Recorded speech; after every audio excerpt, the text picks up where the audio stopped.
Et si un milliardaire épousait une fermière suite à un pari, sans s'attendre à tomber amoureux, tout perdre et se retrouver lui-même? Avant de commencer l'histoire, n'oubliez pas de laisser un like et de vous abonner à la chaîne pour voir plus d'histoires comme celle-ci. Los Angeles s'embrasait sous un ciel de velours, la lueur de la ville se diffusant doucement à travers les fenêtres du Penthouse, tel un feu lointain. Depuis la terrasse sur le toit, l'horizon n'était que tours de verre et promesses silencieuses. À l'intérieur, les rires fusaient, vacillant comme la lueur des bougies disséminées sur le marbre poli. David Miller se tenait près du bar, une main dans la poche, l'autre tenant un verre de vin à moitié vide. Il ne riait pas, pas comme les autres. Un air de jazz feutré s'échappait des enceintes, à peine audible par-dessus le brouhaha des costumes sur mesure, des talons aiguilles de marque et du tintement des verres en cristal. Jason venait de lancer sa chute, si tu as les couilles, épouse une fermière. Tu vois, quelqu'un d'authentique. Il agita son téléphone en l'air comme une carte dans une partie de poker. Comme celle-là. Le groupe se pencha. Qui est-ce? Demanda Max, affichant un sourire éméché de curiosité. Une productrice laitière de l'Iowa, dit Jason. Emily Dawson. Je l'ai trouvée sur une de ses pages Instagram locales. Regardez, pas de filtre. Elle traite littéralement des vaches. Il tourna l'écran vers le groupe. Sur la photo, Emily se tenait pieds nus, tenant une corde vaguement attachée à un jeune veau. Sa salopette était poussiéreuse, son sourire asymétrique. Il y avait quelque chose dans sa façon de regarder l'objectif, comme si elle ne posait pas, mais vivait simplement. Les autres éclatèrent de rire. Putain, Jason, gloussa Léo, c'est un tout autre niveau de délire. Même Ava, adossée à un fauteuil en velours dans une robe fourreau dos nu, laissa échapper un petit reniflement. Sa voix trancha net dans la brume d'amusement général. Oh, David. Sacré changement par rapport aux mannequins parisiens et aux soirées Vogue. David ne répondit pas. Ses doigts restaient crispés sur le pied du verre. Son regard, tempête silencieuse, s'attarda sur l'image plus longtemps que prévu. Jason haussa un sourcil. Allez, mec. Tu gagnes toujours. Qu'est-ce qu'un pari ridicule de plus? David leva enfin les yeux. Sa voix était basse, délibérée. Quel est l'enjeu? Jason afficha un large sourire. Tu l'épouses. Pas juste sortir avec, pas jouer à la dinette. Un mariage, d'ici 3 mois. Définis épouser, dit David d'un ton sec. Public. Légal. Légal. Public. Et avec une bague. Oh, et elle doit dire je t'aime, et ça doit être enregistré. Léo frappa Jason dans le dos. Putain, c'est brutal. Max leva son verre. Je parie 10 000 qu'il ne tient pas 2 semaines. Un concert d'acclamation s'ensuivit. La voix d'Ava se fit plus douce. Attention, David. Tu n'envisages pas sérieusement ça, si? David but une longue gorgée, puis marcha jusqu'au bord de la terrasse. L'air froid du dehors l'accueillit avec un murmure. En contrebas, la ville scintillait, silencieuse et lointaine. Il rapprocha de nouveau le téléphone, tapotant l'écran pour zoomer. Emily était en plein rire. Pas élégant, pas mis en scène. Juste vrai. Il ne comprenait pas, mais quelque chose remua dans sa poitrine. Une démangeaison derrière les côtes. Derrière lui, la fête continuait, rire, glaçons tournoyant dans les verres. Il entendit Jason dire, il y réfléchit. Ça veut dire qu'il est à moitié conquis. Le verre se vida. Quand David se retourna, son visage était impénétrable. Je le fais. La pièce se tut, une seconde de trop. Jason cligna des yeux. Quoi? Je vais l'épouser. Il passa devant eux, déposant son verre vide sur un plateau d'argent. Mais si je gagne, tu feras pareil. Tu trouves quelqu'un. Quelqu'un qui n'est pas de ton monde. Pas sorti d'un magazine sur papier glacé. Et tu l'épouses. Officiellement. Avec une bague. Max eut un rire nerveux. Attends, quoi? David le regarda. Je suis sérieux. Vous vouliez un pari? Rendons-le équitable. Jason applaudit lentement. Oh, ça devient intéressant. Ava croisa les bras, les lèvres pincées en une ligne fine. Et, David? Est-ce qu'elle a seulement son mot à dire? La réponse de David fut simple, tout le monde finit par avoir son mot à dire. Il y eut une pause. Puis Jason leva son verre. À David Miller, bientôt charmeur de vache. Les rires reprirent, plus fort cette fois. Mais David s'était déjà détourné. Il se dirigea vers le couloir, le pas mesuré, mais son esprit tournait en boucle sur la même image. Cette fille, ce sourire, cette étrange douleur aiguë sous les côtes. Dans la chambre principale, on frappa doucement quelques minutes plus tard. « Entrez » dit David, défaisant déjà sa cravate. Wallace, son majordome de longue date, entra discrètement, les mains jointes. Il semblait déplacé dans le modernisme épuré de la pièce, un vieil homme sculpté par des jours plus lents. « Vous êtes parti tôt ce soir, dit Wallace. Je suis resté assez longtemps. Wallace l'observa un moment. Vous savez, quand vous aviez 17 ans, vous m'avez dit que vous épouseriez quelqu'un qui saurait faire du vrai pain, pas en manger lors de galas de charité. David eut un léger sourire, baissant les yeux sur ses boutons de manchette. J'ai dit beaucoup de bêtises quand j'avais 17 ans. Wallace pencha la tête. Pas des bêtises. Juste de l'honnêteté. Les hommes riches restent rarement honnêtes. David ne dit rien. Alors que Wallace se tournait pour partir, il ajouta doucement, « Parfois, le pari le plus cher est celui qui semble ne rien coûter au début. » Après que la porte se fut refermée dans un déclic, David resta assis en silence. Il afficha de nouveau la photo d'Emily. Ses cheveux étaient en désordre, son rire de travers. L'arrière-plan n'était que poteau de clôture, ciel bleu et grand air. Elle donnait l'impression de n'avoir jamais mis les pieds dans un pantouse, et elle était radieuse. Il ne sourit pas. Il ne planifia rien. Mais quelque chose avait commencé. Pas un jeu. Pas encore de l'amour. Juste une attraction. Et le premier coup silencieux de la curiosité. La brume matinale s'accrochait bas sur le pâturage, fil d'argent serpentant dans l'herbe comme des murmures. Un coq chanta au loin, paresseux et tardif, tandis que le soleil pointait au-dessus de la lisière des bois, baignant la vieille grange d'une douce lumière ambrée. À l'intérieur, le sifflement rythmé du lait frappant les seaux métalliques emplissait le silence. Emily Dawson essuya son front avec la manche de sa chemise en flanelle. « Tu es gourmande aujourd'hui, Daisy » marmonna-t-elle en tapotant le flanc de la vieille vache. « On va devoir rationner l'avoine si tu continues à tricher tes sœurs. » La vache cligna lentement des yeux, impassible. À l'extérieur de la grange, le gravier crissa sous des bottes. Emily leva les yeux et vit Mandy, sa voisine et meilleure amie non officielle, appuyée sur la clôture, une tasse de café à la main et un sourire malicieux. « T'as reçu un email d'un homme en Californie. » Emily haussa un sourcil. « Tu fouines dans ma boîte de réception maintenant ?»« Non, c'est ta mère qui braille ça comme si c'était un télégramme du président, » sourit Mandy. « Elle dit que c'est de quelqu'un nommé David Miller. Signature très chic en bas aussi. » Le cœur d'Emily s'arrêta un battement avant de reprendre comme si de rien n'était. Elle se leva, époussetant la paille de son jean. « Probablement du spam, dit-elle. Ou une de ces fausses offres d'emploi qui finissent par quelqu'un demandant mon numéro de sécu. » Ou, dit Mandy en étirant le mot, c'est ce David Miller. Celui qui a lancé Miller Tech. Celui qui est sorti avec l'héritière du parfum avec les sourcils. Emily renifla. Pourquoi quelqu'un comme lui enverrait un email à quelqu'un comme moi? Je sais pas, haussa les épaules Mandy. Mais si c'est une arnaque, vérifie au moins. Ça te donnera peut-être de quoi rire plus tard. Quand Emily retourna à la ferme, sa mère avait déjà imprimé l'email et l'avait posé sur la table de la cuisine comme une convocation officielle. Ce n'est probablement rien, dit Emily en parcourant les lignes. Juste une vague invitation à un appel vidéo. Hélène Dawson sirota lentement son thé. Le rien ne vient généralement pas avec autant d'orthographe et de grammaire correcte. Emily tapota le nom de l'expéditeur. David Miller. Puis, curieuse, elle le chercha sur Google. Et il était là. Cheveux gominés, costume plus affûté, tout le package du milliardaire. Elle s'arrêta sur une image, il se tenait sur une scène, flanqué de cadres, bras croisés, expression illisible. « Tu vois, dit-elle. Ce n'est pas un type qui parle aux gens avec de la terre sous les ongles. » Hélène se pencha. Il ne sourit pas beaucoup non plus. Je doute qu'il sache comment faire. Sa mère la regarda de côté. « Mais tu vas quand même prendre l'appel. » Emily hésita, puis haussa les épaules. « Pourquoi pas? Si c'est une erreur, je raccrocherai. Sinon, eh bien, on verra. » Plus tard dans la soirée, elle s'assit à la table de la cuisine avec son ordinateur portable, calé sur une pile de livres de cuisine. Le papier peint derrière elle était délavé, du genre floral qui pelait près du rebord de la fenêtre. Un vase de fleurs sauvages, la touche de sa mère, se tenait à peine dans le cadre.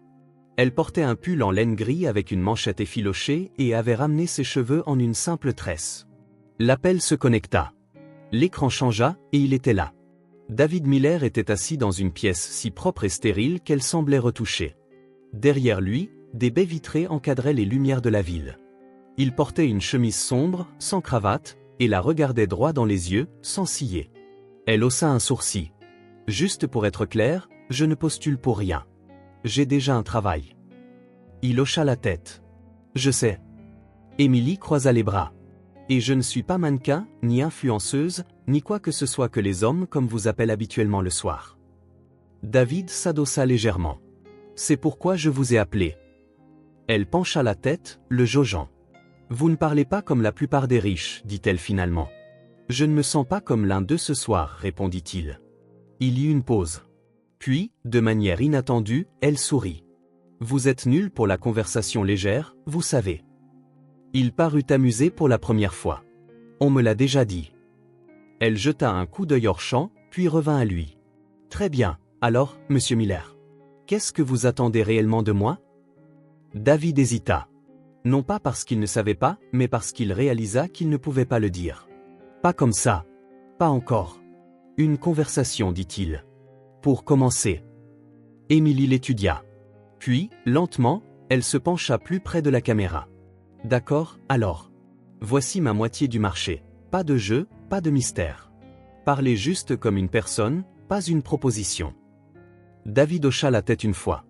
Marché conclu. Quelque part dehors, un grillon commença son chant du soir. À l'intérieur, deux personnes de mondes différents étaient assises face à leurs écrans, ne disant rien pendant un moment, mais sans raccrocher. Le silence n'était pas gênant. Il était ouvert. Émilie ne savait pas quoi penser de lui. Il était poli, oui, mais il clignait des yeux comme quelqu'un de fatigué, parlait prudemment comme un homme qui ne savait plus à quoi se fier. C'était intéressant. David, de son côté, gardait le regard fixe. La cuisine derrière elle était encombrée, imparfaite, le genre d'espace où quelque chose sentait la cannelle même quand ce n'était pas le cas. Ce n'était pas un jeu. Pas ce soir. Pas encore. Et aucun d'eux ne tendit la main pour mettre fin à l'appel. Avant d'aborder la partie suivante, j'aimerais savoir de quel pays vous écoutez la vidéo. Les portes vitrées de l'hôtel Saint-Hémori s'ouvrirent dans un glissement silencieux, déversant de l'air frais sur le trottoir ensoleillé. Les sols en marbre s'étendaient devant comme un lac de lumière, poli à l'extrême, reflétant des lustres qui scintillaient de constellations artificielles. Le hall vibrait d'une opulence discrète, voix basse, mouvement fluide, chaque son amorti par le cou. Émilie entra, son sac à dos sur une épaule, ses bottes encore poussiéreuses de gravier de l'Iowa. Elle s'arrêta, balayant l'espace du regard comme si elle s'était trompée de vie. Ses doigts se resserrèrent sur la sangle. Ce n'était pas de la peur, juste le sentiment d'être à contretemps, comme si tout le monde ici dansait sur une chanson qu'elle ne connaissait pas. Un jeune homme derrière le comptoir de la réception leva les yeux, sourire parfaitement mesuré. « Bonjour, madame. Puis-je vous aider ?» Elle ajusta la sangle sur son épaule. « Je suis ici pour l'enregistrement. David Miller a fait la réservation. » Ses yeux la balayèrent rapidement. Pull, jean délavé, pas de bagages à part un sac en toile. Son sourire ne vacilla pas, mais se rétrécit juste un peu. « Suite Miller, répéta-t-il en tapotant sur l'écran. J'aurais besoin d'une pièce d'identité. » Émilie sortit son permis de conduire et le lui tendit. La pause pendant qu'il le lisait fut trop courte pour signifier quoi que ce soit, mais elle signifiait quelque chose. L'homme, Anthony, le lui rendit finalement. « Chambre au 34e étage. Les ascenseurs sont à votre droite. » Elle offrit un sourire. « Merci, Anthony. » Il cligna des yeux, surpris. « Je vous en prie, Miss Dawson. » En se tournant, elle capta le plus léger murmure derrière le comptoir. Émilie entra dans l'ascenseur, appuya sur le bouton marqué « Penthouse » et laissa la porte se fermer. 34 étages plus haut, les portes s'ouvrirent sur un couloir privé avec une seule porte noire mat au bout. David était déjà là, appuyé nonchalamment contre le mur, faisant défiler quelque chose sur son téléphone. Il leva les yeux quand elle sortit, puis se redressa. « Vous avez trouvé, dit-il. » Émilie regarda autour d'elle. « Difficile de manquer cet endroit. Il y a moins de pièces que dans ma grange. » Il eut un léger sourire, sincère. Elle entra alors qu'il ouvrait la suite. La porte donnait sur un espace plus grand que toute sa maison. Des parquets s'étendaient jusqu'à des tapis moelleux, des œuvres d'art qu'elle ne comprenait pas étaient accrochées aux murs texturés, et des fenêtres plus hautes que des arbres s'ouvraient sur un horizon si large qu'il lui donnait le vertige. « Ça va ?» demanda David derrière elle.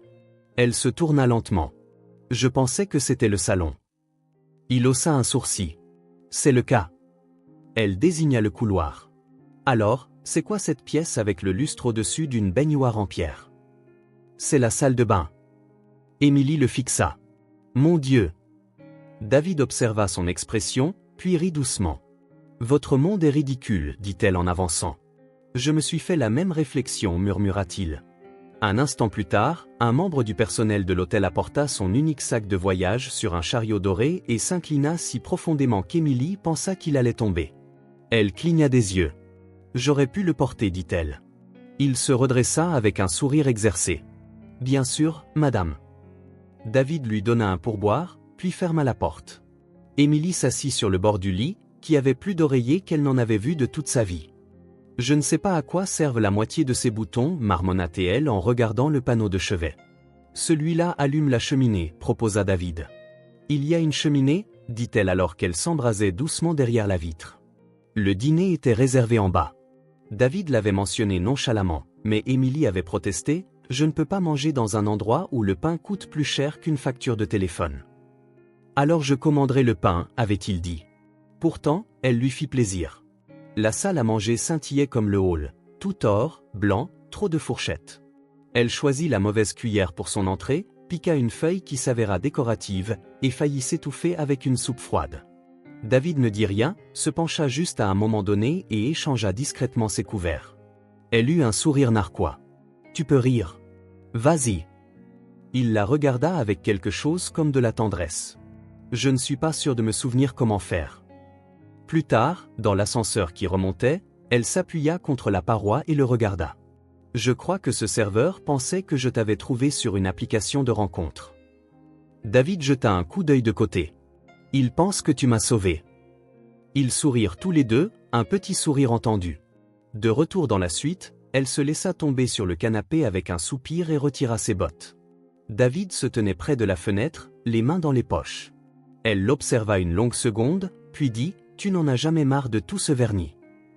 Il ne répondit pas tout de suite. « Plus que je ne le pensais, dit-il. » Émilie pencha la tête en arrière contre le coussin, regardant la ville rougeoyer dehors. « D'où je viens, quand les choses brillent autant, ça veut généralement dire qu'une tempête approche. » David se tourna pour la regarder. Quelque chose passa entre eux. Pas de la séduction.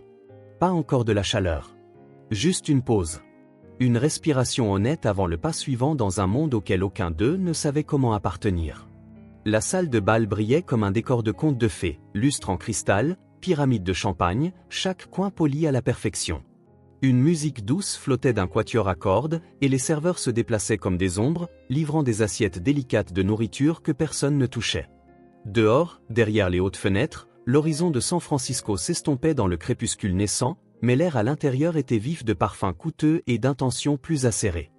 Émilie se tenait dans un coin de la pièce, les mains légèrement jointes devant elle, essayant de ne pas tripoter le bord de sa robe.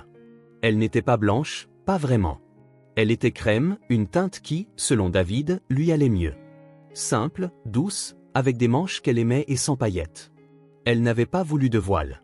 Il n'y avait pas d'allée, pas d'invité de son côté, juste le monde de David habillé de soie et de secrets.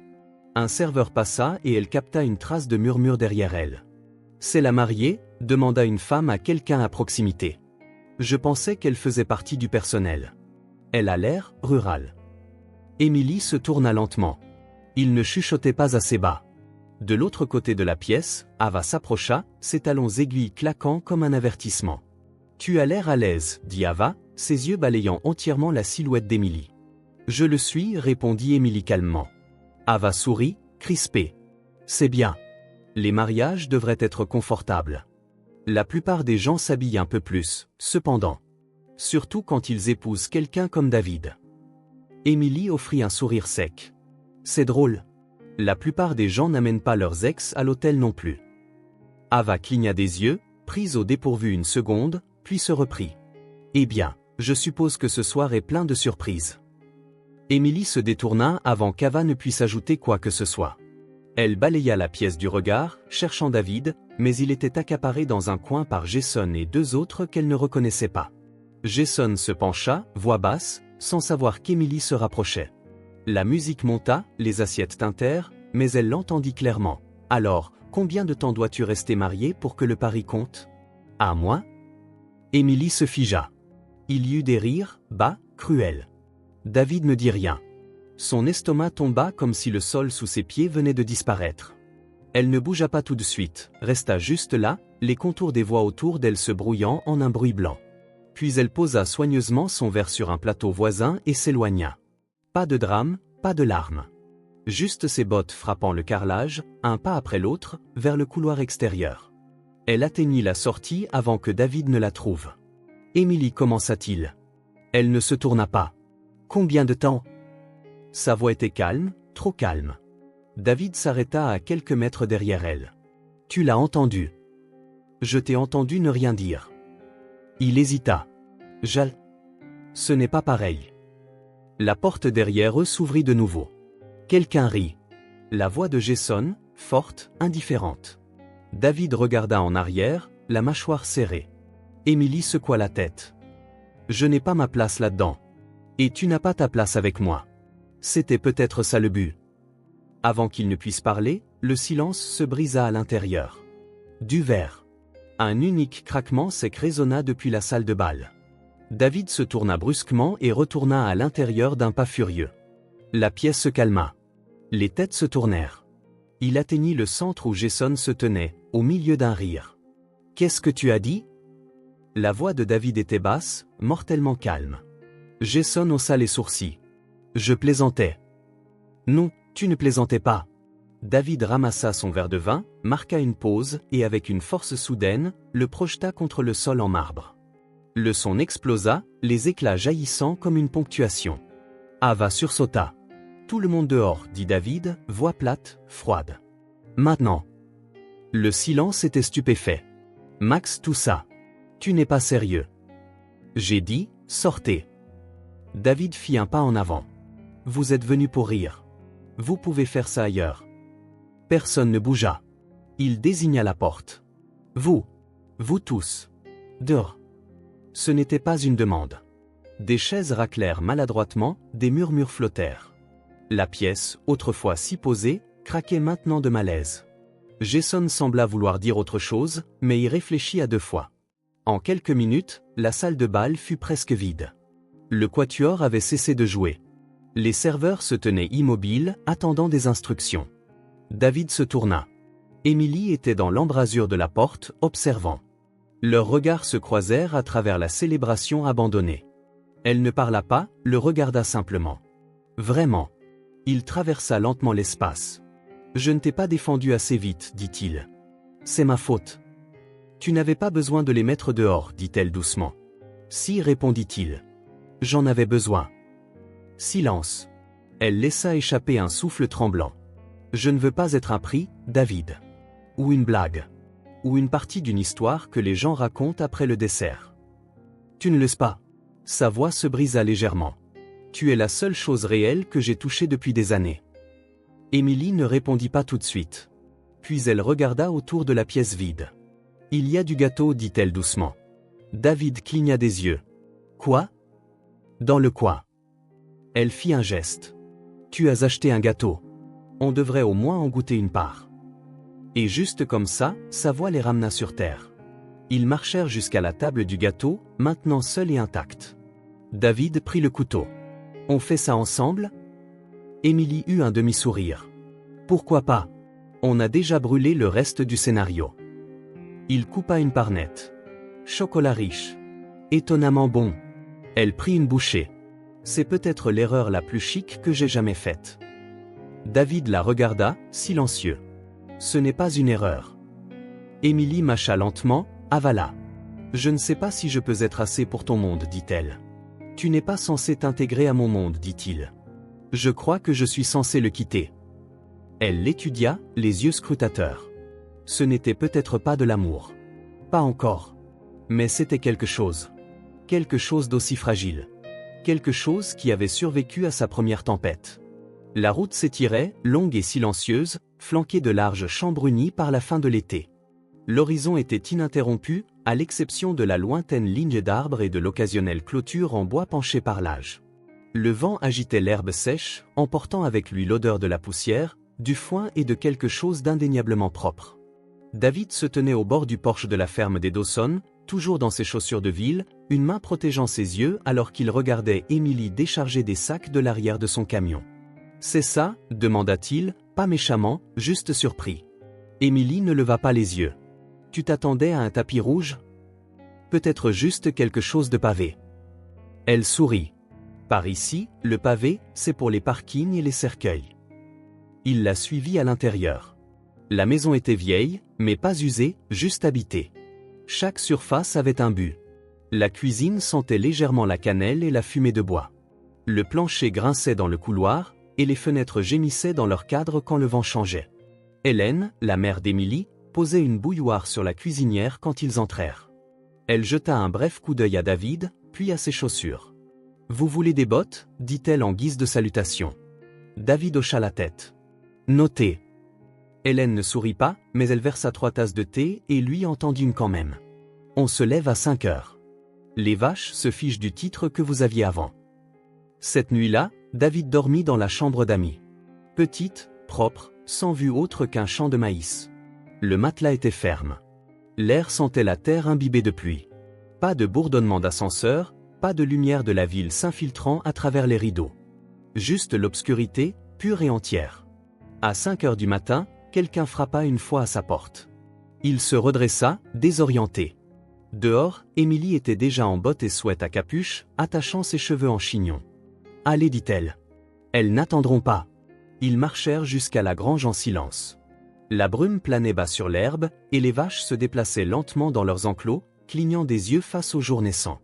David essaya d'aider. Vraiment. Mais quand Emily lui tendit un seau et un tabouret, il le fixa simplement. « Tu ne t'assois pas dessus, dit-elle. Tu t'assois à côté. » Il s'ajusta, réessaya. Le lait éclaboussa le côté du seau, et pas grand-chose d'autre. Emily cacha un sourire. « Tu sers comme un homme qui signe une fusion. » David fronça les sourcils. « C'est plus dur que de négocier avec les Taïwanais. »« T'as déjà coupé des oignons ?» demanda-t-elle.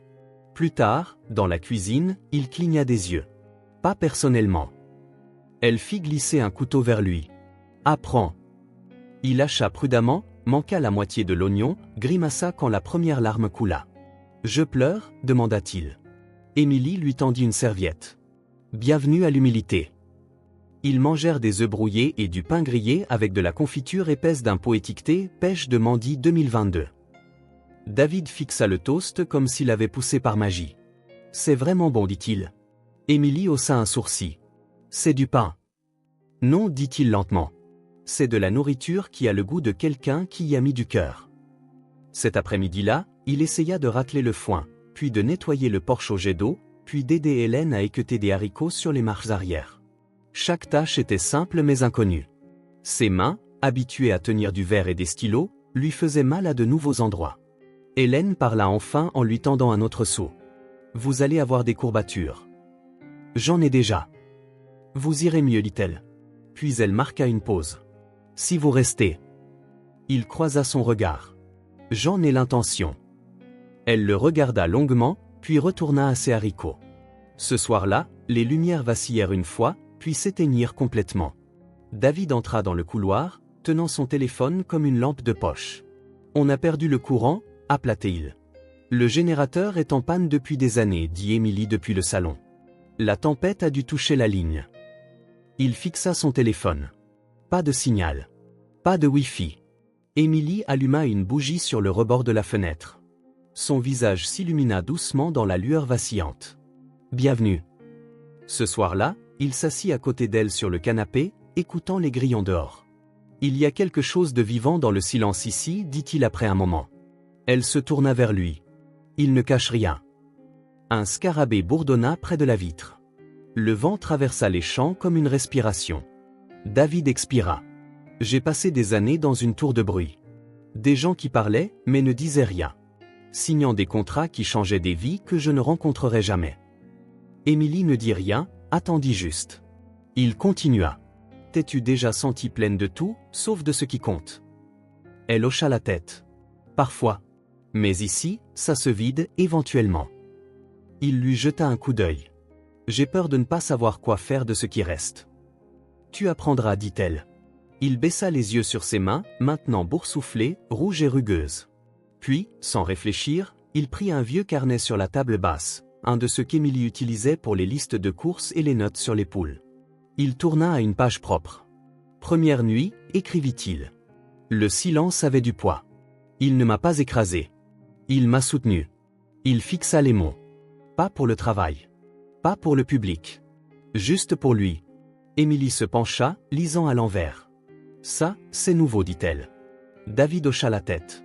Tout comme respirer sans se noyer. Elle lui sourit. Tu iras mieux.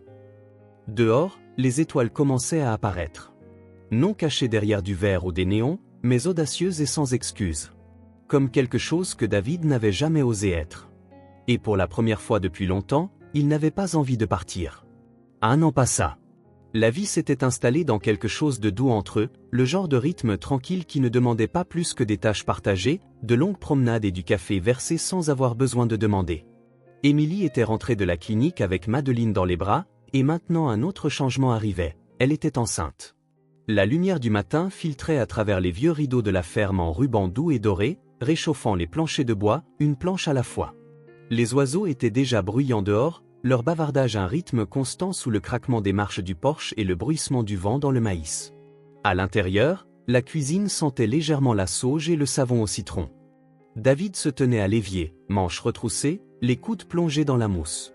Les assiettes tintaient doucement contre la porcelaine alors qu'il rinçait chacune d'elles.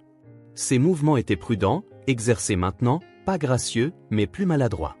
Derrière lui, Émilie était assise à la table de la cuisine, pieds nus, son ventre arrondi reposant légèrement sous ses mains jointes. Elle le regardait en silence, un doux sourire courbant un côté de sa bouche. « Tu deviens bon à ça, dit-elle. » David se tourna, s'essuyant les mains sur un torchon. La répétition est un professeur brutal. Elle sirota dans une tasse en céramique ébréchée. « Qu'est-ce que tu fabriques dans la grange ?» Il hésita. « Quelque chose de secret. »« J'espère. » Elle cligna des yeux. C'est dangereusement poétique pour 8 heures du matin. David eut un sourire narquois et disparut par la porte arrière. Dehors, dans la grange, le projet attendait sur un établi de fortune. Des planches de pin poncé, des joints coupés à la main, des vis disposées avec la précision d'un homme qui signait autrefois des contrats d'1 milliard de dollars. Il avait regardé une demi-douzaine de tutoriels YouTube, téléchargés en ville quand Internet fonctionnait, et avait commencé à construire le berceau 2 semaines auparavant. C'était sa rébellion silencieuse contre l'homme qu'il était, l'homme qui externalisait autrefois l'émotion et planifiait l'affection par tranches de 30 minutes. Maintenant, il mesurait, sciait, ajustait à la main. Pour quelqu'un qu'il n'avait même pas encore rencontré. À midi, Mandy passa, apportant de l'okra mariné et des commérages à parts égales. « Tu rayonnes, dit-elle à Émilie. Je suis en sueur. Et je rayonne. » Elle regarda David, qui se frottait sous les ongles avec une brosse dure. « Et toi? Tu es toujours là. Je suis stupéfaite. » David fit un signe de tête poli. « Une année complète. » Mandy haussa un sourcil. « Ça te manque? La ville, le bruit.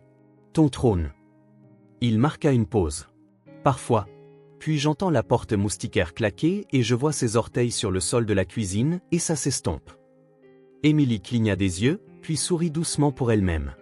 Ce soir-là, David sortit un livre de l'étagère, Le futur père, et lut à la lumière de la lampe. Il prit des notes dans un journal relié en cuir, des choses que le bébé pourrait aimer, des choses qu'il espérait ne pas rater. Il écrivait comme quelqu'un qui venait de commencer à parler une langue et n'était pas sûr d'utiliser les bons temps. De l'autre côté de la pièce, Émilie cousait le coin d'une courte pointe. Elle ne leva pas les yeux, dit juste doucement, « Tu n'es plus David Miller, tu sais. » Il lui jeta un coup d'œil. « Je sais. Tu ne portes même plus de montre. » Il leva son poignet. « Nu. Tu détestais l'incertitude. »« Je la déteste toujours, dit-il. Mais j'aime bien celle-ci. » Ils restèrent assis en silence après cela. Plus tard, après qu'Émilie fut allée se coucher, il resta, ponçant la tête de lit incurvée du berceau. Dehors, la pluie chuchotait contre les fenêtres. À l'intérieur, la bougie vacillait à côté du carnet où il écrivit de nouveau. Jour 311. Tu as la taille d'une mangue. Ta mère dit que tu as donné un coup de pied après que je me sois endormi en lisant sur l'érythème fessier. Si tu lui ressembles un peu, tu me tiendras en haleine. Je crois que c'est ce que je veux. Il ferma doucement le livre, le glissa sous le berceau. Un dimanche clair, Hélène le surprit en train de raccommoder une couture sur la robe de travail d'Émilie. Des points maladroits, mais sincères. Elle haussa un sourcil. Je ne pensais pas que vous saviez coudre. David haussa les épaules. Elle portait ça quand on a planté les haricots. J'ai pensé que ça méritait un peu de respect. Hélène lui tendit une meilleure aiguille. Si vous comptez rester, restez pour de vrai. Ne jouez pas à la dinette. Je ne joue pas, dit-il. J'ai brûlé la mienne. Elle hocha la tête. Bien.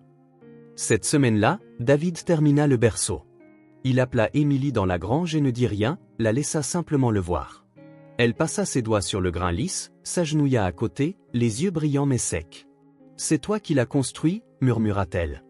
Non, dit-il. J'ai construit quelque chose qui peut contenir un battement de cœur. Émilie leva les yeux vers lui. Je ne te reconnais pas. David sourit. Bien. Cette nuit-là, quand la maison fut sombre et que le seul bruit était le vent, il se pencha près de son ventre et murmura, tu arrives dans un monde bruyant et désordonné. Mais ta mère est la lumière dans 1000 fenêtres. Et je construis des murs assez épais pour retenir cette lumière pour toi. Émilie bougea mais ne se réveilla pas. Il posa sa tête à côté d'elle et laissa le silence les envelopper tous les deux. L'amour, commençait-il à comprendre, n'était pas une déclaration. C'était de l'eau de vaisselle et de la sueur. De la confiture de pêche et des points maladroits. C'était rester et construire. Et apprendre à être petit dans un monde qui semblait soudainement vaste. Le téléphone sonna juste après l'aube. David se tenait pieds nus dans la cuisine, une tasse de café noir refroidissant entre ses paumes. Le nom sur l'écran lui serra la poitrine. Dr Albrook. David vint la voix à l'autre bout, stable, mesurée. C'est votre mère. Elle a fait une chute hier soir. Rien de cassé, mais elle ne récupère pas comme avant. David s'appuya contre le comptoir, le cœur déjà battant. À quel poids? Elle a demandé après vous. Ça devrait vous le dire. Un long silence passa. Je serai là ce soir, dit David. Los Angeles saignait la lumière à travers le verre et le métal, chaque surface polie jusqu'à un éclat stérile. Les klaxons aboyaient en bas, étouffés par les vitres teintées et trop d'altitude. David se tenait derrière la vitre teintée de sa suite d'hôtel. Blazer pressé, chaussures propres, mais il se sentait comme quelqu'un portant la peau d'un autre. Il n'était pas là depuis 15 minutes que le poids était revenu. La pression. Le bruit. La version de lui-même qu'il pensait avoir enterrée. Son téléphone vibra. Jason. David ignora. Une autre vibration. Puis on frappa. Il se tourna, soupira et ouvrit la porte. Jason entra comme s'il possédait toujours l'endroit. Costume impeccable, sourire suffisant, téléphone déjà en main. On dirait que tu sors tout juste d'une grange, dit-il, ses yeux balayant le col ouvert de David, ses chaussures usées. C'est le cas, répondit David platement. Jason éclata de rire. Tu continues ton cosplay de cow-boy? David ne répondit pas. Il passa devant lui, se versa un verre d'eau, le but lentement. Alors, continua Jason, comment va notre petit projet? David leva les yeux. Le sourire de Jason s'amincit. Ne me regarde pas comme ça. On sait tous les deux pourquoi ça a commencé. David posa le verre avec plus de poids que nécessaire. Ce n'est plus qui je suis. Jason roula des yeux. S'il te plaît. Tu ne te réveilles pas un jour en devenant pâtre John. C'était toujours une phase. Une très longue, très étrange crise de la quarantaine. La mâchoire de David se contracta. Jason insista. Ne me dis pas que tu l'aimes vraiment. Silence. David. Il se tourna, voix basse. Si elle est un projet, alors c'est le meilleur investissement que j'ai jamais fait. Le plus rentable aussi. Jason cligna des yeux. Tu es sérieux? David se dirigea vers la fenêtre, regardant dehors. Je ne dormais jamais toute la nuit avant. Maintenant, si. Ça a de la valeur, non? Jason ricana. Une thérapie aurait pu faire la même chose. Non, dit David doucement. La thérapie n'aurait pas senti la terre humide et la cannelle. Jason ne sut que répondre à cela. David vérifia sa montre. Il ne l'avait pas portée depuis des mois. Elle semblait étrangère, tic-tacant trop fort. Je suis revenu pour ma mère, dit-il. Pas pour ça. Jason s'appuya sur la coudoir. Comment va-t-elle? Elle se repose. Lucide, mais fatiguée. Il y eut une pause. Jason demanda, presque gentiment, elle a demandé après ta femme. David hocha la tête. Elle l'a appelée cette fille qui a volé mon fils à son horizon. Point. Jason rit.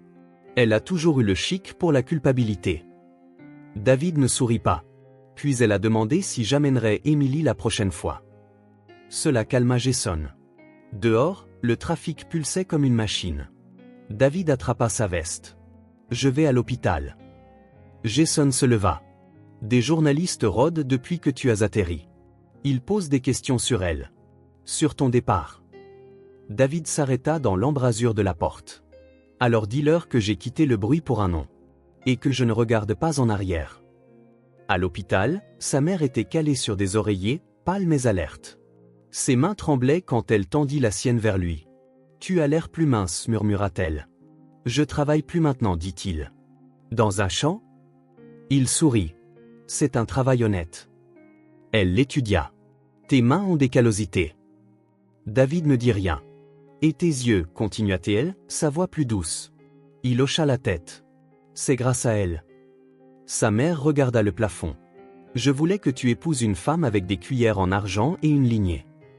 Je l'ai fait, dit David. Elle utilise juste les cuillères pour remuer la soupe. Elle tourna lentement la tête, croisa son regard. Amène-la la prochaine fois. Je le ferai. De retour à l'hôtel, les journalistes grouillaient dehors. Microphone, flash, bruit. Monsieur Miller, est-il vrai que vous avez abandonné le conseil d'administration? Votre femme traite toujours des vaches. David s'arrêta. Si vous pensez que le travail acharné est embarrassant, dit-il, voix calme, alors peut-être avez-vous oublié ce qui a construit ce pays. Ils crièrent d'autres questions, mais il continua son chemin, téléphone à l'oreille. Emily décrocha à la deuxième sonnerie. Ça va? Demanda-t-elle. La sans l'eau de Javel et le pouvoir, dit-il. Je préfère le compost et les fleurs sauvages. Elle gloussa. Moi aussi. Il y eut un silence. Tu me manques, dit-elle. David s'appuya contre le mur, les yeux fermés. Celui que tu vois me manque. Alors rentre à la maison. Bientôt. Une autre pause. Le berceau a tenu le coup, demanda-t-il. Il est parfait. Il grince un peu. Moi aussi. Elle rit. Il s'imprégna du son. Plus tard cette nuit-là, David passa devant la salle de conseil vitrée où il avait autrefois régné. Il s'arrêta, observant son reflet dans la fenêtre polie. Il ne ressemblait plus à un roi. Il ressemblait à un homme qui avait trouvé quelque chose de mieux que les royaumes. Il posa une main sur la vitre, murmura, « Tu as construit ça. Et tu as failli manquer la seule chose qui comptait. » Et puis il s'éloigna. Pas vers les ascenseurs. Pas vers la tour. Mais vers quelque chose de plus calme. Vers la maison. Le soleil de l'après-midi perça les nuages en fines stries fatiguées, projetant de douces ombres sur le sol de la cuisine des Dawson. Une brise agitait doucement les rideaux, portant le son lointain des poules et le grondement sourd d'un tracteur quelque part au-delà des champs. À l'intérieur, le silence était cassant, comme si quelque chose s'était fissuré et que personne n'avait encore osé y toucher. Emily se tenait à la table, une petite boîte ouverte devant elle. Elle était arrivée ce matin-là, d'une amie d'université qui vivait maintenant à San Diego. Des chaussettes de bébé, un body avec de minuscules carottes imprimées dessus. Et en dessous, une page de journal pliée. Elle n'avait pas eu l'intention de la lire, n'en avait même pas envie, mais les titres la fixaient comme s'ils attendaient. Le pari devenu épouse. Comment un défi a fait de David Miller un fermier. Elle l'a lu une fois, puis une autre. Puis s'assit, très lentement. Des mots comme gageur, expérience et projet rural se brouillaient sur la page. Il y avait une photo, une vieille photo de David datant de plus d'un an, levant un verre dans un costume scintillant. À côté de lui, Jason, narquois. La légende, avant le mariage. Que le jeu commence. Emily plia soigneusement le journal, le remit dans la boîte. Puis se leva. Sa respiration semblait aiguë dans sa poitrine, mais ses mains étaient stables alors qu'elle enfilait son manteau. Elle ne claqua pas de porte, ne cria pas. Elle bougea simplement, comme quelqu'un s'éloignant d'un incendie dont il ignorait qu'il brûlait jusqu'à ce que la fumée atteigne sa gorge. Hélène la rattrapa sur les marches de devant. « Où vas-tu » Emily ne s'arrêta pas. À la gare. Émilie. Il a parié sur moi, maman. Sa voix était calme, trop calme. Hélène l'a suivi, le souffle court. C'était avant. Et il ne me l'a jamais dit. C'était après. La voix d'Hélène s'adoucit. Tu ne t'éloignes pas de lui. Tu t'éloignes de toi-même. Émilie se tourna, le ventre rond sous son manteau, les cheveux lâches et sauvages autour de ses joues. Non, dit-elle. Je marche vers la vérité qu'il me reste. Et puis elle continua à marcher. L'arrêt de bus à l'extérieur de la ville était de travers sur du béton fissuré, ombragé par un chêne penché. Émilie s'assit prudemment sur le banc en bois, les mains berçant son ventre. Le soleil d'automne piquait un peu, mais elle ne bougea pas. Elle attendit juste. Le vent bruissait dans les champs de maïs voisins. Elle essayait de ne pas pleurer quand elle entendit le bruit de pneus dérapant sur le gravier. Le camion de David. Il sauta avant que le moteur ne s'arrête, la panique brute sur son visage. Émilie. Elle ne se tourna pas. Il franchit rapidement la distance, s'accroupit devant elle comme si elle pouvait disparaître s'il clignait des yeux. Ne parle pas, dit-elle doucement. Pas encore. Il hocha la tête, la poitrine se soulevant difficilement. Le silence dura longtemps. Puis elle le regarda, les yeux rougis, la voix un fil de quelque chose de brisé. Suis-je une blague pour toi?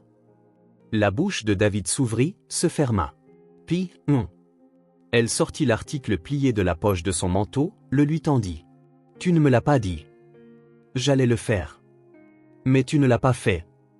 Il baissa les yeux, puis les releva. Parce que j'avais honte. Parce que ça a cessé d'être un jeu si vite que je ne savais pas comment l'expliquer sans passer pour un menteur. Elle cligna des yeux vers lui. Donc j'étais réel, après que tu aies réalisé que je n'étais pas une blague. Oui. Il ne broncha pas. Et ça fait de moi un lâche. Je sais. Les mains d'Émilie tremblaient maintenant. Je t'aimais, dit-elle. De la terre sous tes ongles à la façon dont tu chuchotais à notre bébé la nuit. Je t'aimais comme si tu étais entier, même quand je savais que tu ne l'étais pas. David déglutit. Je n'ai jamais voulu te blesser. Mais tu l'as fait. Je sais. Elle détourna le regard, sa voix plus petite. Tu m'as choisi parce que j'avais l'air de quelqu'un qui ne se défendrait pas. Il secoua la tête. Je t'ai choisi parce que je ne savais pas à quoi ressemblait le réel jusqu'à ce que je te voie. Des larmes coulèrent, maintenant lentes et silencieuses. Je ne peux pas défaire ça, dit David. Mais je le porterai. Chaque partie.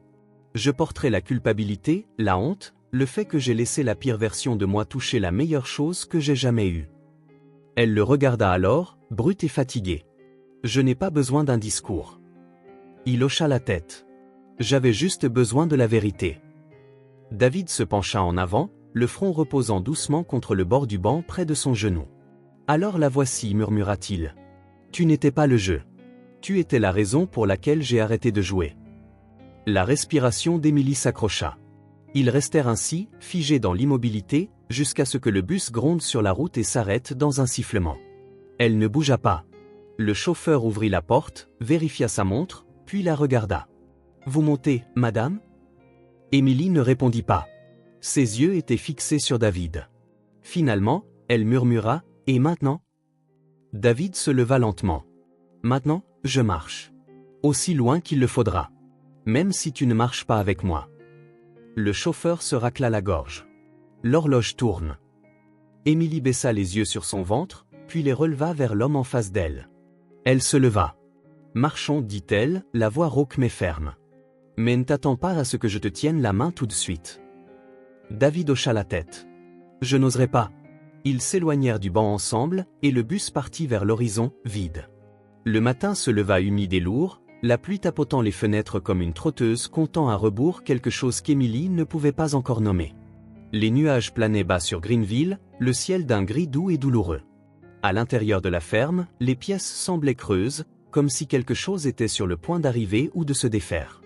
Émilie se plia en deux près de la porte arrière, une main appuyée contre le cadre en bois. La première contraction frappa comme une secousse aiguë, profonde, puis partit trop vite pour croire qu'elle avait été réelle. Puis la seconde vint. Elle serra les dents, haleta. « Maman !» Hélène apparut du couloir, une serviette à la main, les yeux déjà plissés. « C'est l'heure, Émilie. » Hélène ne posa pas de questions, bougea simplement. La clinique de la ville était petite et en sous-effectif, mais le docteur Ruth mettait au monde des bébés à Greenville depuis 30 ans. Sa voix ne s'élevait jamais, ses mains ne tremblaient jamais. « Tu vas bien ?» dit-elle en vérifiant le moniteur. « Respire avec moi, Emily. » Mais la respiration d'Emily venait par saccades brisées. « Il devrait être là, murmura-t-elle. Il devrait être là. » Hélène s'assit à sa gauche, lui serrant la main. « Alors fais-le venir ici. Ne le laisse pas être l'histoire. Laisse-la être la lumière. » Emily sanglota une fois, bas et rauque. Puis poussa de nouveau. Dehors, le vent dispersait les feuilles contre les fenêtres, la pluie coulant sur la vitre en l'enfile lourd. À l'intérieur, la pièce était éclairée par une seule lampe dans le coin et l'odeur nette et propre d'antiseptique et de savon au citron. La dernière poussée fut la plus dure. Émilie hurla, guttural et profond. Puis le silence. Et puis un cri, fin, féroce, vivant. Le docteur Ruth sourit. « Vous avez une fille. » Ils la posèrent sur la poitrine d'Émilie, encore humide et ridée, un poing serré près de son visage. Émilie baissa les yeux sur le bébé et ne pleura pas. Elle expira, puis murmura « Madeleine ». Le docteur Ruth haussa un sourcil. « Beau nom. » Émilie caressa le petit front. « Ça veut dire lumière. Elle portera ce que je n'ai pas pu. » Hélène lui serra l'épaule. Pendant un moment, il n'y eut que le calme, à l'exception de la respiration douce et déterminée d'une fille n'ayant pas encore 1 heure. De l'autre côté de la ville, le camion de David s'arrêta sur le parking de la clinique. Il avait l'air de ne pas avoir dormi. Ses vêtements étaient encore humides de la pluie. Une main agrippait le volant longtemps après que le moteur se fût arrêté. À travers les portes vitrées, il pouvait voir le bord du poste des infirmières. Une femme en blouse bleu pâle leva les yeux, le reconnut et contourna le comptoir. « Je suis ici pour Emily Dawson, dit-il, voix basse. » L'infirmière hésita. « Elle va bien. Le bébé est en bonne santé. » David hocha la tête. « Puis-je les voir ? » Elle ne veut pas de visiteurs. Son estomac se serra. « Même pas ? » Elle a dit, « Pas encore. » Il déglutit difficilement. « Pourrais-je laisser quelque chose ? » L'infirmière le regarda un moment, puis hocha la tête. David fouilla dans la poche de son manteau et en sortit une enveloppe pliée.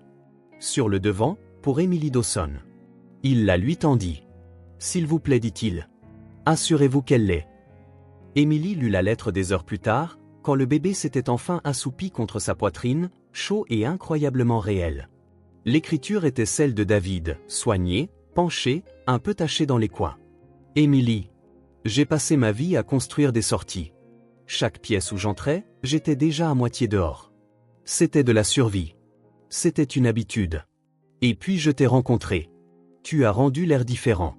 Plus lourd, oui, mais digne d'être respiré. Je n'étais pas là aujourd'hui. Je le regretterai jusqu'au jour où je ne pourrai plus compter les regrets. Et je n'attends pas le pardon. Mais je passerai chaque jour à prouver que je n'ai pas besoin de ta permission pour t'aimer correctement. J'ai juste besoin d'une chance d'être assez proche, quand tu seras prête. J'ai couru toute ma vie, mais je ne cours plus.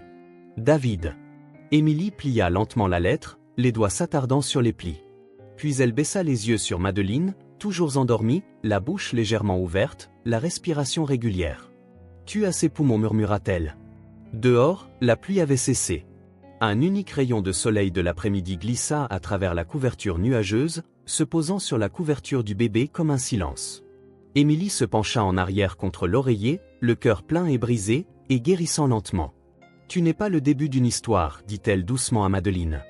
Tu es la partie où elle se transforme en lumière. » 10 ans avaient passé, tranquillement et sans cérémonie. Les matins étaient plus froids maintenant, plus pensifs en quelque sorte, comme si la terre elle-même avait vieilli à leur côté. L'automne s'était soigneusement replié sur les champs de Greenville, saupoudrant d'or le bord des feuilles et séchant l'air d'un froid propre et honnête. Un poêle à bois crépitait faiblement à l'intérieur de la petite maison, près de la lisière des arbres, d'où la fumée s'enroulait paresseusement dans un ciel d'un bleu pâle délavé. David sortit en bottes usées, équilibrant un seau de nourriture pour poule dans une main et un thermos de café dans l'autre. Le chemin de sa petite maison en cèdre à la ferme d'Émilie était usé, d'où maintenant, parcouru chaque jour depuis des mois. Il ne frappait plus. Il n'en avait pas besoin. Madeleine le repéra par la fenêtre de la cuisine et frappa un petit poing contre la vitre. « Maman, papa est là. » David entra une seconde plus tard, les joues roses par le froid. « Tu es en retard, dit Émilie en lui tendant une serviette. Je me suis arrêté pour parler au pommier, répondit-il. Elle haussa un sourcil. Il a dit que je devais me dépêcher. Elle eut un sourire narquois et se retourna vers la cuisinière. La vie de David avait changé par petites touches silencieuses. Pas de grandes déclarations, pas de journaux criant son nom. Juste une décision, une qui tenait. Il avait vendu ses dernières actions de Miller Tech 6 mois auparavant, donné la plupart des bénéfices, acheté un cottage sans allée, sans système de sécurité, sans machine à expresso.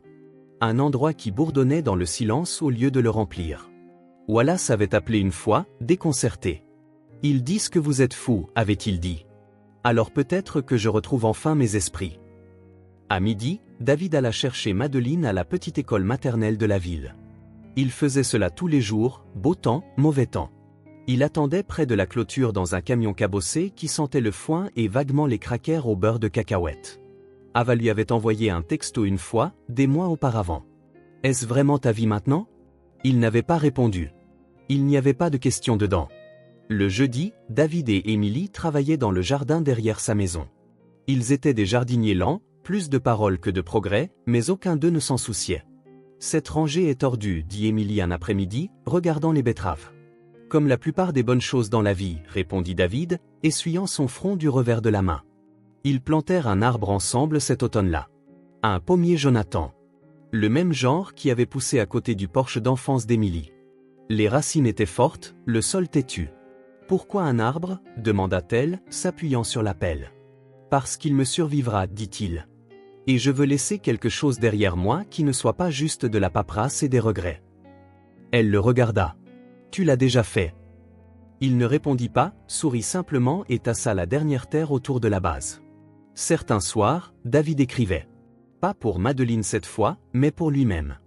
De petites entrées dans un carnet à couverture souple qui sentait la poussière, l'encre et les taches de café. Aujourd'hui, j'ai réparé une clôture sans chercher sur Google. Peut-être que demain j'apprendrai à réparer les petites fissures en moi.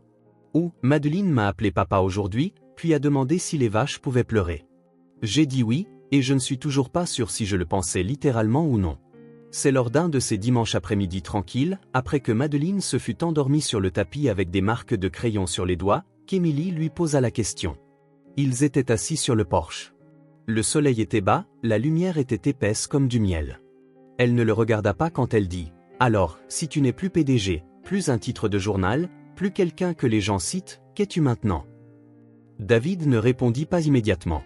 Il observa un oiseau picorer au bord du parterre de jardin, pencha la tête, puis se tourna vers elle. « Je suis un homme assez chanceux pour être aimé par 2 filles qui n'ont jamais eu besoin de moi riche, dit-il doucement. Juste honnête. » Emily ne sourit pas. Elle hocha la tête. « C'est bien. » Il tendit la main, prit doucement la sienne. « Parfois, ajouta-t-il, j'ai toujours l'impression d'attendre le crash. Comme si tout cela était trop calme pour être réel. »« C'est réel, dit-elle. C'est juste lent. C'est à ça que ça ressemble vraiment. » Il baissa les yeux sur ses doigts, calleux comme les siens maintenant. Je pensais que lent signifiait échec. Emily pencha la tête. Maintenant ? Maintenant, je pense que ça signifie que j'arrive enfin quelque part où ça vaut la peine d'aller. Cette nuit-là, David borda Madeleine, l'embrassa sur le front et lui murmura un secret à l'oreille juste avant qu'elle ne s'endorme. Avant, je construisais des tours, ma puce. Maintenant, je construis des dîners et des clôtures. Et des blagues qui font rouler les yeux à ta mère. Elle rigola dans son sommeil. Il resta un moment de plus. Puis, plus tard, quand la maison fut calme et que seuls les grillons parlaient, David s'assit près du pommier sous les étoiles. Il sortit une feuille de papier vierge de son carnet et écrivit. « Cher David, tu n'as jamais été le méchant. Juste un homme effrayé par le silence. Tu as acheté du bruit, vécu dedans, et appelé ça la vie. Mais maintenant, tu plantes des choses que tu ne vivras jamais pour récolter. Tu tresses les cheveux de ta fille et oublies l'heure qu'il est. Tu n'es plus riche. Tu n'es plus important. Tu n'es plus l'histoire. Tu es juste un homme. Et tu suffis enfin. » Il plia soigneusement le papier, le glissa dans la poche arrière du journal. Au-dessus de lui, le ciel ne contenait ni tour, ni lumière. Seulement des étoiles. Et le son de quelque chose qui se mettait enfin en place. La rivière coulait, lente et régulière, sa surface ondulant comme une respiration sous la douce chaleur d'un soleil de fin de printemps. Des fleurs sauvages bordaient les bords de la clairière herbeuse. Pas d'allée, pas d'arche. Juste le vent dans les arbres et le clapotis occasionnel d'un poisson brisant la surface. L'air sentait la lavande, le pain frais et la fumée lointaine d'un poêle à bois dans la cuisine de quelqu'un. David ajusta le col de sa chemise en lin, encore légèrement froissée malgré les meilleurs efforts d'Emily. Ses bottes étaient poussiéreuses d'avoir parcouru le même sentier qu'il empruntait chaque jour depuis 10 ans, de sa cabane à la maison. Il baissa les yeux sur ses mains, calleuses, burinées par le soleil, et sourit. Mandy lui donna un léger coup de coude sur le côté. Nerveux? David expira, regardant la brise jouer avec les bouts des serviettes en tissu posées sur la table de pique-nique voisine. Pas nerveux. Juste attentif. Il se tourna vers le sentier, plissant les yeux dans la lumière du soleil. Au moment, avant que tout ne devienne souvenir. Mandy sourit. Toujours aussi poétique, je vois. Juste plus vieux, dit-il. Madeleine arriva en sautillant sur le chemin, une boîte dans les mains. Elle avait 10 ans maintenant, avec les yeux de sa mère et l'entêtement de son père. Ses cheveux étaient tressés en 2 nattes soignées qui commençaient déjà à se défaire à force de jouer. « Je les ai », dit-elle, essoufflée. David s'agenouilla pour être à sa hauteur. « Voyons voir. » Elle ouvrit la petite coquille en bois qu'elle avait sculptée elle-même en cours d'art. Une noix fissurée, doublée de tissu doux. À l'intérieur reposaient 2 simples anneaux en or. Pas de gravure, pas de diamants. Juste des cercles, entiers et silencieux. Je voulais quelque chose des arbres, dit-elle. Ça semblait juste. David toucha la coquille avec révérence. Ça l'est. Tu vas pleurer ? Demanda Madeleine, un sourcil arqué avec l'assurance d'une enfant qui avait déjà vu des adultes pleurer. David gloussa. Peut-être bien. Ça te va ? Elle haussa les épaules. Ça dépend du volume. Il rit de nouveau, puis l'attira dans une brève étreinte. Tu as le cœur de ta mère. Elle se recula, le visage soudain sérieux. Ce sera différent cette fois ? David hocha la tête. Ça l'est déjà. Émilie arriva, pieds nus, l'ourlet de sa robe en coton frôlant le teint sauvage. Ses cheveux étaient attachés lâchement, quelques mèches dansant sur ses joues. Elle portait un bouquet de bleuets et de lavande, cueilli dans le champ arrière avec Madeleine plus tôt ce matin-là. Pas de voile, pas de musique, pas de foule. Juste 3 chaises, une table patinée et la rivière qui regardait. Elle s'avança à côté de David, leurs regards se rencontrant sans avoir besoin de parler. Mandy se tenait sur le côté avec un petit carnet. Pas de prêtre, pas d'officiel. Juste quelqu'un qui avait tout vu, tenu leur douleur et leur réparation. Prêt ? demanda-t-elle. David prit la main d'Émilie. Toujours. Mandy se racla la gorge.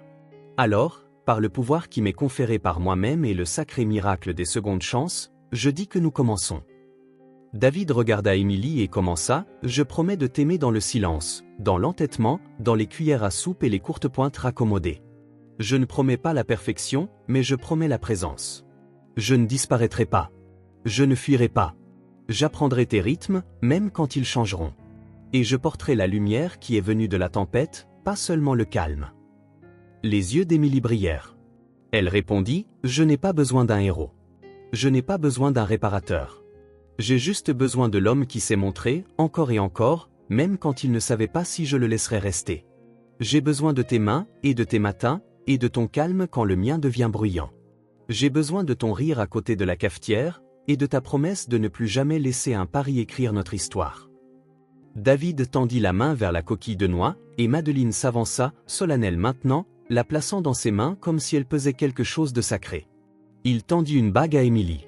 Elle la glissa lentement à son doigt. Il glissa l'autre au sien. Pas d'applaudissements. Juste le murmure d'une brise s'enroulant autour d'eux, pliant le temps comme du papier. Après, ils s'assirent sur une courte pointe au bord de la rivière. Des assiettes remplies de maïs rôti, de tartes aux pêches et de pain moelleux passaient de main en main. Mandy raconta une blague terrible. Hélène, plus âgée maintenant mais stable comme toujours, versa du thé sucré dans des bocaux maçonnes et ne dit rien, mais ses yeux ne quittèrent jamais sa fille. Madeleine poursuivait les papillons pieds nus, son rire résonnant dans la clairière.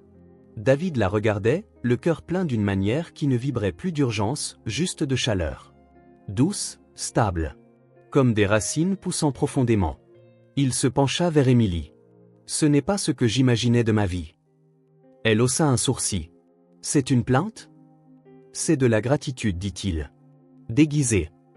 Elle sourit et l'embrassa sur l'épaule. Alors que le soleil commençait à se coucher, peignant le ciel d'orange meurtri et de rose, David raccompagna Madeleine vers la maison. Elle tenait sa main, balançant leurs bras entre eux. « Papa » demanda-t-elle. « Ouais. » Cette fois, personne n'a ri de moi. David baissa les yeux vers elle, voix basse, certaine. « Personne n'aurait jamais dû, princesse. » Elle appuya sa tête contre son bras. « Bien. » Ils firent le reste du chemin en silence. Derrière eux, le pommier se balançait doucement, ses branches lourdes des premiers signes de fruits. Une promesse plantée il y a longtemps. Maintenant, elle fleurissait. Et quelque part au-delà, la rivière continuait de couler, lente, sûre et brillante. Qu'a signifié cette histoire pour vous? Pour moi, c'était un rappel silencieux que l'amour ne se construit pas dans les grands gestes, mais dans les petits choix constants, se montrer, rester, écouter. J'aimerais connaître vos pensées. Quelle partie du parcours de David et Émilie vous a le plus parlé? Et quelles leçons en avez-vous tirées? Veuillez laisser vos réflexions dans les commentaires.